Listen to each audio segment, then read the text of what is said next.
अस्सलामुअलैकुम दोस्तों, मैं हूं उमैस मुनीर। आप देख रहे हैं हमारा यूट्यूब चैनल। दोस्तों, आपने सुना होगा कि मोमिन कभी शुहदा का मातम नहीं करते। ये बात पाक फौज के शहीद मेजर अदनान के वालिद ने इस सच साबित कर दिखाई है। वही शहीद मेजर अदनान जो कि गुज़श्ता रात जख्मों की ताप ना लाते हुए जामे शहादत नोश कर चुका है। अब उनके वालिद का एक ऑडियो मैसेज वायरल हो रहा है जिसने तमाम तर अपने सुनने वालों के दिल मोम और आंखें नम करके रखती हैं। आज की वीडियो में आपको वो वॉइस मैसेज सुनाएंगे और आपको ये भी बताएंगे कि किस तरह से पाक फौज ने मशरिक वुस्ता के अंदर भी धूम मचा दी है। हमारा एक इलेक्ट्रॉनिक वॉरफेयर सिस्टम जो कि इजराइल के बिल्कुल करीब पहुंच चुका है। पाक फौज के चर्चे मई की जंग के बाद वैसे ही पूरी दुनिया के अंदर हो रहे हैं। उसके बाद अब हमारा इलेक्ट्रॉनिक वॉरफेयर सिस्टम जो है वो इराक ने भी हासिल कर लिया है और उसके जो विजुअल्स हैं वो भी सामने आ चुके हैं। ये क्या अपडेट है, इस पर भी बातचीत करेंगे और आपको ये भी बताएंगे कि हमारे हमसायों के इर्द गिर्द एक और हुकूमत का तख्ता उल्टा जा रहा है। भारत के जो कदम है अपने पूरे खित्ते के अंदर उसने जमा रखे थे वो आहिस्ता आहिस्ता उखड़ना शुरू हो चुके हैं। सबसे पहले बांग्लादेश की हुकूमत गई, वहां से इनकी जो एक आप यूं कह लीजिए कि पपिट हुकूमत थी, हसीना वाजिद बैठी थी, उसको चलता किया गया। उसके बाद फिर आप देखिए कि नेपाल के अंदर इस वक्त उनकी हुकूमत का तख्ता उलट दिया गया है। वहां की पार्लियामेंट को आग लगा दी गई है। उनके वज़ीर आज़म इस्तीफा देके घर जा चुके हैं और उसी के साथ जो दीगर वज़ीर इकराम थे उनके घरों को भी आग लगा दी गई है। इससे किस तरह से हमारा जो हमसाया है वो अफेक्ट होने वाला है, इसके अंदर हमारे हमसायों के लिए किस तरह से एक बहुत ही बुरी खबर है, आज की वीडियो में ये भी आपके सामने रखेंगे और आपको ये भी बताएंगे। चूंकि आजकल आपको पता है कि रियर अर्थ मिनरल्स का दौर है।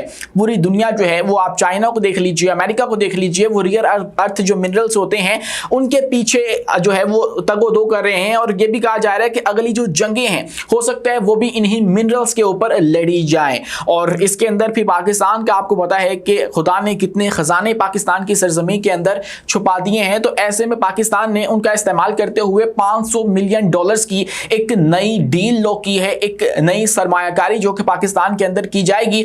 ये कौन सी सरमायाकारी है उस पर भी बातचीत करेंगे। लेकिन आगे बढ़ने से पहले हमारी आपसे 10 गुजारिश है कि इस चैनल को लाइक कीजिए, सब्सक्राइब कीजिए और बेल आइकन को लाजमी दबा दीजिए ताकि हर नई आने वाली वीडियो आप तक बर वक्त पहुंच सके।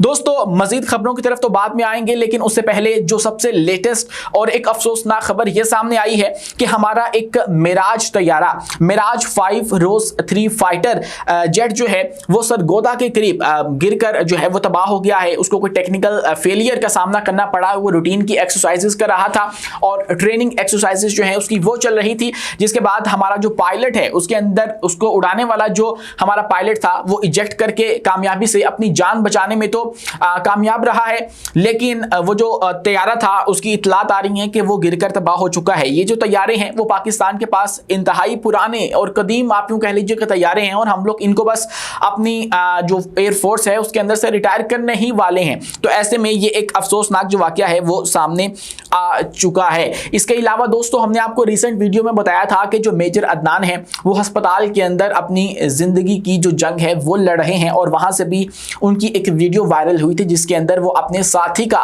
पूछते हुए दिखाई दिए थे कि जिसको मैं बचा रहा था एक खाजियों से, क्या वो बचा है या नहीं बचा है। अब वो मेजर अदनान खुद भी जामे शहादत नोश कर चुके हैं। गुज़श्ता रात ये खबर आई जब हम ये वीडियो रिकॉर्ड कर चुके थे, उसके बाद हमें ये इतलात मौसूल हुई कि जो मेजर अदनान है जिनका ताल्लुक SSG से है, स्पेशल सर्विस ग्रुप से है, वो भी जख्मों की ताब ना लाते हुए इस दुनिया फानी से रुखसत हो चुके हैं। अब उनके वालिद का एक ऑडियो जो मैसेज है वो वायरल हो रहा है, जरा आप वो सुनिए।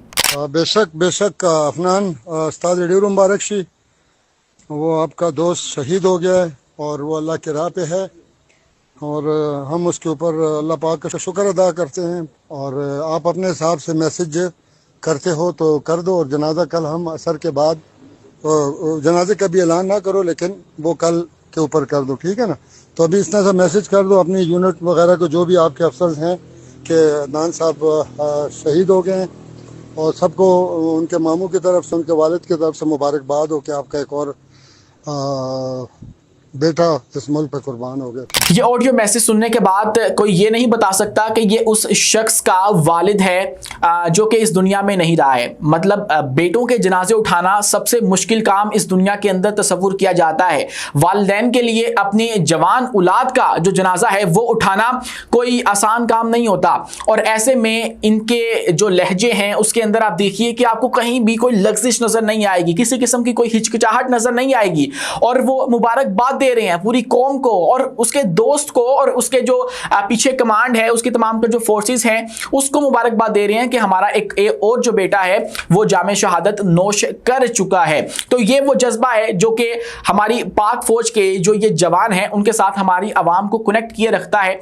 और इसी वजह से शायद हमारी जो आला कमान है उससे तो बहुत से इख्तलाफात हमारी आवाम को होंगे, उनके दिलों के अंदर बहुत सी उनको लेकर जो आप यूं कह लीजिए गलत फहमियां हैं वो होंगी। लेकिन जो हमारे फौजी जवान हमारी हिफाजत करते हैं, लड़ते हैं, सरहदों को महफूज बनाते हैं, उनको लेकर हमारी आवाम के अंदर भी और हमारे दिल के अंदर भी कोई भी दो राय जो है वो आपको देखने को नहीं मिलेंगी। दोस्तों इसी के साथ अगर मजीद बात करें तो नेपाल के अंदर जो हुकूमत है वो उल्टाई जा रही है। एक रजीम चेंज जो है वो हमें देखने को मिल रहा है। इससे पहले हमें बांग्लादेश के अंदर इसी तरह का जो तमाम तर ऑपरेशन है वो देखने को मिला, उससे पहले श्रीलंका के अंदर हुआ। और आप यूं देख लीजिए कि पिछले 2 सालों के अंदर ये तीसरा ऑपरेशन है रजीम चेंज का जो कि इस वक्त नेपाल के अंदर हो रहा है। और इन दोनों की जो स्पेशल बात है बांग्लादेश वाले की और नेपाल की वो ये है कि ये भारत के हमसाए हैं। और इन दोनों के अंदर एक वक्त में ये तस्वुर किया जाता था कि ये भारत की प्रॉक्सीज हैं और भारत का इनके अंदर गहरा असर और रसूख हुआ करता था। नेपाल के साथ तो इनका बॉर्डर भी ओपन है और वहां से जो मर्जी आ सकता है, जा सकता है।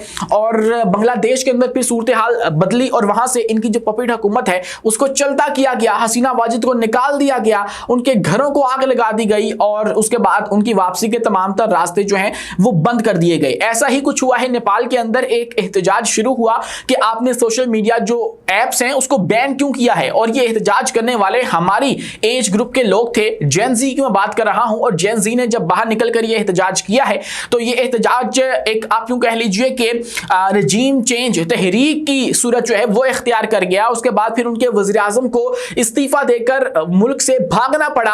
और अब यह हुआ है कि वही एहतजाज जो कि सोशल मीडिया की बैन करने के चक्कर में शुरू हुआ था अब वो करप्शन के खात्मे की सूरत इख्तियार कर चुका है। उनके मुतालबात अब जो करप्शन का खात्मा है उसकी सूरत इख्तियार कर चुके हैं। लेकिन इसका जो दूसरा पहलू बताया जा रहा है वो भारत के लिए कुछ अच्छा नहीं है। अब नेपाल के अंदर बहुत अरसा पहले जो है वो भारत की जो अजारादारी है वो हुआ करती थी, उनका असर रसूख हुआ करता था और वहां पर इनकी हुकूमत हुआ करती थी। लेकिन उसके बाद फिर चाइना ने नेपाल के अंदर इन्वेस्ट करना शुरू किया। चूंकि नेपाल जो है वो भारत के साथ कल्चर शेयर करता है तो इसीलिए भारत जो है वो अपने आसपास के जो छोटे ममालिक हैं उनको दबा कर रखता है और उनको अपने साए तले रखता है, उनसे अपने काम लेता है। लेकिन चाइना ने भी फिर नेपाल के अंदर काफ़ी अच्छी खासी इन्वेस्टमेंट की और फिर जो नेपाली हुकूमत है उसको प्रो चाइनीज़ हुकूमत समझा जाने लगा। लेकिन अब ये तासुर जो है वो आ रहा है कि जो नेपाल है उसके अंदर जो हुकूमत इस वक्त उल्टाई जा रही है उसके पीछे अमेरिका का हाथ है।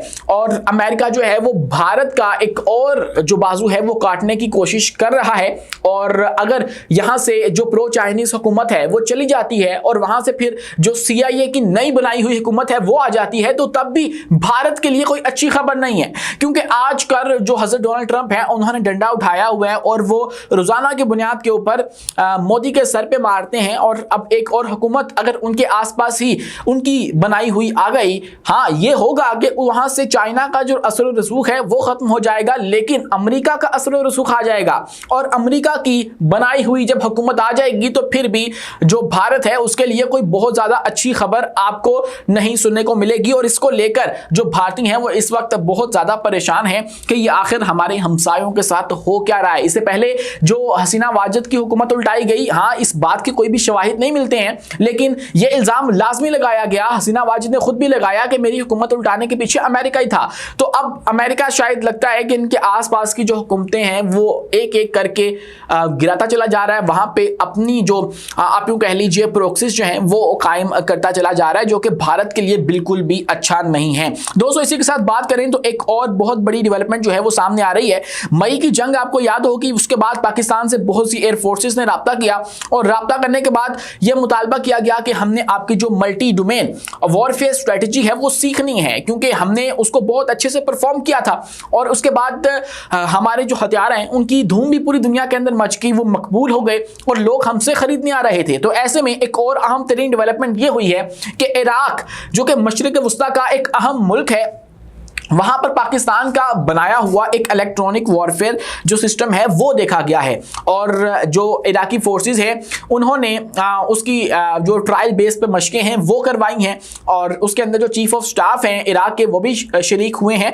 ये जो सिस्टम बताया जा रहा है ये इराक की मिलिट्री इंडस्ट्रियलाइजेशन अथॉरिटी ने पाकिस्तान के साथ मिलकर तैयार किया है और इसके अंदर एक ESM सिग्नल्स इंटेलिजेंस सिस्टम्स भी शामिल है जो कि उनकी 25वीं मैकेनाइज्ड डिवीजन के साथ दिखाया गया है। इसके अलावा एक जैमिंग स्टेशन भी दिखाया गया है जो कि ये हमें बताता है कि इलेक्ट्रॉनिक वॉरफेयर सिस्टम का एक मुकम्मल जो सूट है उसका हिस्सा है। और ये तमाम तर चीज़ें पाकिस्तान की मदद से इराकी जो ऑफिशियल्स हैं उन्होंने तैयार की हैं और ये इराक की करबला ऑपरेशंस कमांड की कमांडो ब्रिगेड ने पाकिस्तान के तैयार करदा इस सिस्टम्स के ट्रायल्स जो हैं वो मुनक्कद किए हैं और जिनकी टेस्टिंग इराकी फौज के chief of staff general Abdul अमीर रशीद यारुल्लाह की मौजूदगी में की गई है। इस टेस्टिंग में गाड़ियां, ड्रोन्स, जैमिंग सिस्टम्स शामिल थे जिन्होंने शानदार नताइज दिए और इराक की दिफाई सलाहियतों को एक पल में आसमान की बुलंदियों पर जो है वो पहुंचा दिया गया है। और पाकिस्तान की मदद से पाकिस्तान की जो अफवाज हैं उनकी धूम इस वक्त आपको मशरिक वस्ता के अंदर भी सुनाई दे रही है। दोस्तों इसी के साथ मजीद बात करें तो अमेरिका और पाकिस्तान के दरमियान $500 मिलियन के कुछ जो मुआहिदे हैं वो तय पा गए हैं और वज़ीर आज़म शहबाज शरीफ से कुछ अमेरिकी कंपनियों के वफ्द आकर मिले हैं जिसके अंदर यूनाइटेड स्टेट्स स्ट्रेटेजिक मेटल्स और मोटा एंजल ग्रुप के आला सतही वफ्द हैं और इन्होंने आकर पाकिस्तान के अंदर जो सोना, तांबा और जो रेयर अर्थ मिनरल्स हैं जो कि आजकल की जदीद आप यूं कह लीजिए कि इक्विपमेंट्स होती हैं उसके अंदर इस्तेमाल होते हैं। मिसाल के तौर पे EV के अंदर इस्तेमाल होते हैं, इलेक्ट्रॉनिक व्हीकल्स के अंदर इस्तेमाल होने वाले मिनरल्स, उसके बाद जंगी तैयारों के अंदर इस्तेमाल होने वाले मिनरल्स, वो पाकिस्तान के अंदर से निकालने की जो डील है वो कर ली है। और रिसेंटली पाकिस्तान ने अमेरिका के साथ जिस तरह से ताल्लुकात इस्तेवार किए हैं उसके बाद ये कोई अचंभे की बात नहीं है कि पाकिस्तान के अंदर अमेरिका से $500 मिलियन की जो इन्वेस्टमेंट है वो आएगी। और फ्रंटियर वर्क्स ऑर्गेनाइजेशन और USSM के दरमियान मुआहिदे के तहत इब्तदाई तौर पर $500 मिलियन की सरमायाकारी समेत पाकिस्तान से एंटीमोनी, तांबा, सोना, टंगस्टन और रेयर अर्थ जो मिनरल्स हैं उनकी बरामद और बादशाह पाकिस्तान में ही जदीद रिफाइनरी पर इत्तफाक भी किया गया है। तो ये एक बहुत ही ज़्यादा खुश आइंद बात है, एक आपको कह लीजिए कि संग मील है जो कि पाकिस्तान अबूर करने जा रहा है और अमेरिका के साथ एक और तजारती बाब जो है वो खुल जाएगा। आज के लिए इतना ही। अपने मेज़बान उमैस मुनीर को दीजिए इजाज़त, मिलते हैं अगली वीडियो में किसी नई मालूमात के साथ। शुक्रिया, अल्लाह हाफिज़।